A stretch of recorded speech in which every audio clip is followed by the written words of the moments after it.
अस्सलाम वालेकुम अज़ीज़ तलबा तलबात, उम्मीद है आप खैर आफियत से होंगे। हमारी फर्स्ट ईयर की उर्दू का हम पढ़ रहे हैं और उसमें चार शेर हमने पढ़ लिए थे। अब पांचवें शेर की तशरीह करने जा रहे हैं। शायर कहते हैं कि मखतूम किसकी मौजे करम है सदफ सदफ, मरकूम किसका हरफे वफा है उफुक उफुक। अब वही हम 3 दर्जों में इसकी तक़सीम तशरीह करेंगे। पहला स्टेप हमारा जो है वो हम मुश्किल अल्फाज के माने देख लेते हैं कि मखतूम का मतलब छुपा हुआ, पोशीदा। मौजे करम मेहरबानी की लहर, मौज का मतलब लहर, करम का मतलब मेहरबानी। सदफ का मतलब मोती का खोल, जिसके अंदर मोती छुपा होता है, मोती का कवर। इससे मुराद दिल है। और मरकूम का मतलब लिखा हुआ। अब इसके दूसरा स्टेप हमारा जो है इसका मफहूम करते हैं। मफहूम में शायर क्या कहता है कि अल्लाह ताला हर दिल अल्लाह जल्ल शानहू की मेहरबानी और इनायत से लबरेज है। ये पहले मिसरे का हमने मफहूम लिख लिया। और चारों तरफ उसकी मोहब्बत और उल्फत की दास्तानें लिखी नजर आती हैं। ये दूसरे मिसरे का मफहूम हमारे पास आ गया। अब हम जरा इसको समझते हैं। अब देखें, ये दो इस शेर के अंदर शायर जो पहले मिसरे में एक बात बयान कर रहा है, वो क्या कहते हैं, मखतूम किसकी मौजे करम है सदफ सदफ। कि वो शायर कह रहे हैं दुनिया में बसने वाले जितने भी इंसान हैं, ये जितने भी जानदार हैं, उनके दिल अल्लाह ताला की मेहरबानी से लबरेज हैं। अल्लाह ताला की मेहरबानी से उनके दिल भरे हुए हैं, लबालब भरे हुए हैं। जैसे प्याला, दूध का प्याला या पानी का प्याला, वो छलकने को बेताब होता है, ऐसे ही पूरी इंसानियत के दिल अल्लाह की मेहरबानी से लबरेज हैं।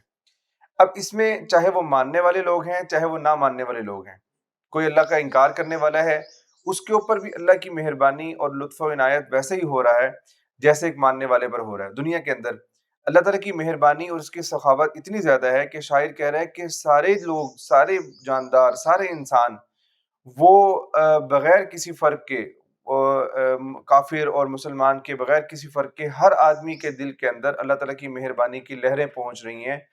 या अल्लाह की मेहरबानी उसको अल्लाह की मेहरबानी से वो फ़ायदा उठा रहा है कि जो आदमी अल्लाह का इनकार कर रहा है, वो भी अल्लाह ताला की नेमतें तो इस्तेमाल कर रहा है। अल्लाह ताला के दिए हुए हवा में से वो सांस ले रहा है, अल्लाह ताला की दी हुई नेमतों से वो अपने जिस्म को तंदुरुस्त व तवाना रख रहा है और अल्लाह ताला की दी हुई चीज़ें इस्तेमाल कर रहा है।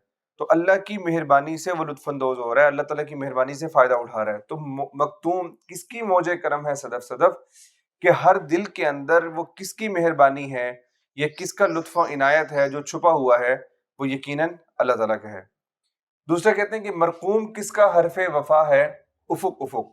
मरकूम का मतलब लिखा हुआ, कि हरफे वफा किसका लिखा हुआ है उफुक उफुक। अब ये बड़ा प्यारा मिसरा है, बड़ा शेर पूरा ही बहुत प्यारा है। वो कहते हैं कि ऐसे लगता है कि पूरी दुनिया के अंदर ना, पूरी दुनिया के अंदर हम जहां पर भी देखते हैं, हम जोन जोन सी निशानियों का मुशाहिदा करते हैं, अल्लाह ताला की बनाए हुए आसमान को देखते हैं, हम ज़मीन को देखते हैं, हम परिंदों को देखते हैं, हम जानवरों को देखते हैं, हम दरख्तों को, पहाड़ों को देखते हैं।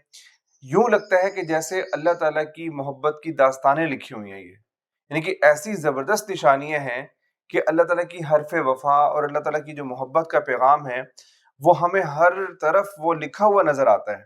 कि यूं समझ ले कि जैसे हम किसी बहुत बड़े हॉल में दाखिल हो गए हैं और उसके अंदर हर तरफ, हर दीवार के ऊपर जो पेंटिंग्स बनी हुई हैं और जो प्यारा प्यारा जो लिखा हुआ है, मज़ामीन जो लिखे हुए हैं, वो सारे के सारे अल्लाह ताला की तारीफ और हम्दो सना कर रहे हैं। वो सारी अल्लाह ताला की तारीफ के अंदर और अल्लाह ताला की मोहब्बत की दास्तानें वो बयान कर रहे हैं। तो पूरी दुनिया गोया कि एक हॉल है और उसका एक बहुत बड़ा कमरा है और उसके हर तरफ जो पेंटिंग्स हमें नजर आ रही हैं, वो सारी किसकी हैं? अल्लाह ताला की मोहब्बत की निशानियां, अल्लाह ताला की मोहब्बत की दास्तानें हैं। अच्छा, अब ये अगला शेर हम इसका देखते हैं। कहते हैं कि किसकी तलब में अहले मोहब्बत है दाग दाग, किसकी अदा से हश्र बपा है उफुक उफुक। अब ये थोड़ा सा समझने वाला शेर है। वो कहते हैं कि हरफ ये दाग दाग, दाग दाग का मतलब जख्मी, अदा का मतलब अंदाज, हशर बपा होना, क्यामत कायम होना, हैरान कर देने वाली कैफियत। उफुक, उफुक का मतलब हर तरफ। हमने पहले पढ़ लिया कि आसमान का वो किनारा कि जहां पर जमीन और आसमान दोनों मिलते हुए दिखाई देते हैं दूर, तो वो उफुक कहलाता है, मतलब हर सू, हर तरफ। अब इसका मफहूम हम देखते हैं कि अल्लाह ताला की रजा को पाने के लिए उससे मोहब्बत करने वालों के दिल बेताब हैं। ये पहला मिसरा हो गया। हर तरफ अक्ल को हैरान कर देने वाली उसकी निशानियां नजर आ रही हैं। अब देखें, वो शायर ना इस शेर में हम इसकी तशरीह में यूं लिखेंगे कि अल्लाह ताला की मोहब्बत की इंतहा पर जाकर वो ये शेर कह रहा है और अल्लाह ताला की سے جو محبت ہے، اللہ تعالیٰ کی جو تعریف ہے، اس کی حمد و ثنا میں انتہا کو چلا گیا ہے۔ بہت جو ہے اونچے درجے پر جا کر وہ یہ بات کہہ رہا ہے۔ وہ کہہ رہا ہے کس کی طلب میں اہل محبت ہیں داغ داغ، مطلب جن کو محبت ہو گئی ہے اور وہ اس محبت کے درد کے اندر بہت بے چین ہے، کہ محبت جو ہے اس سے بے چینی پیدا ہوتی ہے اور دل کے اندر درد پیدا ہوتا ہے، اور دل درد کس چیز کا ہوتا ہے اور بے چینی کس چیز کی ہوتی ہے؟ کہ محبوب سے ملاقات ہو جائے، محبوب کا دیدار ہو جائے۔ تو شاعر کہہ رہا ہے کہ یہ اللہ تعالیٰ کی محبت کے اندر اللہ سے محبت کرنے والے لوگ ایسے بےتاب ہیں، ایسے بے چین ہیں کہ ان کے دل زخمی ہوئے ہیں اللہ تعالیٰ کی محبت سے۔ یہ کون سی ایسی ذات ہے کہ دیکھیں دنیا کا محبوب ہے نا، دنیا کی محبت ہے، وہ محبوب مل جاتا ہے، اس محبت کی انتہا ہو گئی۔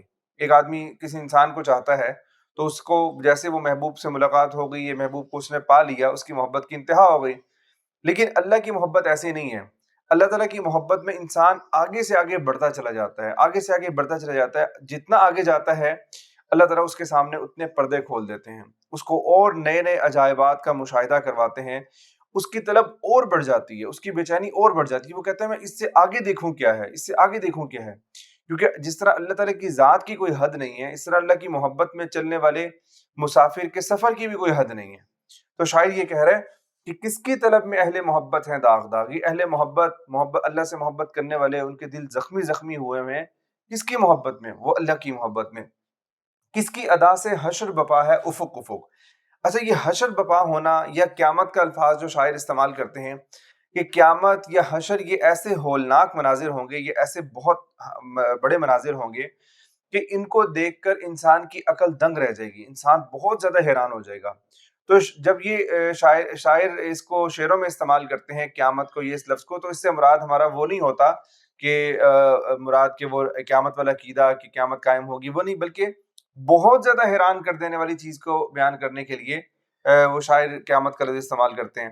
جیسے کہ وہ شعر ہے نا اس کا کہ ذکر جب چھڑ گیا قیامت کا، بات پہنچی تیری جوانی تک۔ اب ذکر اب محبوب کی اداؤں کو بیان کرنے کے لیے قیامت کا لفظ، ذکر جب چھڑ گیا قیامت کا، بات پہنچی تیری جوانی تک، کہ بھی قیامت کیسی ہوتی ہے؟ تو کہتے ہیں کہ اس کی جوانی دیکھی تھی، ایسی قیامت ہوتی ہے۔ مطلب کہ جب جو چیز عقل کو بہت زیادہ حیران کر دے، وہاں پر شاعر حشر کا، قیامت کا یہ لفظ استعمال کرتے ہیں۔ تو اب وہ کہہ رہے ہیں کہ کس کی ادا سے حشر بپا ہے افق افق۔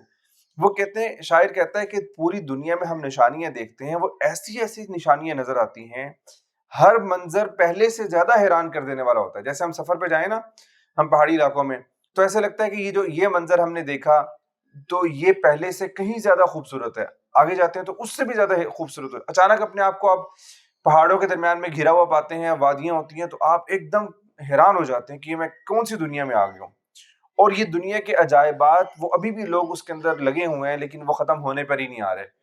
تو شاعر کہہ رہا ہے کہ یہ ہر طرف جو حیران کر دینے والی چیزیں ہیں، گویا کہ یہ حشر بپا ہے، گویا کہ قیامت قائم ہے، ہر طرف دیکھتے ہیں، اتنی زبردست عجیب و غریب نشانی ہے اللہ تعالیٰ کی کہ جو انسان کی عقل دنگ رہ جاتی ہے۔ یہ کس کی ادا ہے؟ مطلب کس کی وجہ سے ہے؟ یہ کس کی نشانی ہے؟ یہ اللہ تعالیٰ کی ہیں کہ کائنات میں نظر آنے والی جتنی بڑی بڑی نشانیاں، وہ ساری کس بات کا پتہ دے رہی ہیں؟ اللہ تعالیٰ کا پتہ دے رہی ہیں کہ اللہ ہے اور وہی ان کا خالق اور مالک ہے۔ تو یہ ہمارے آج کے 2 شعر تھے۔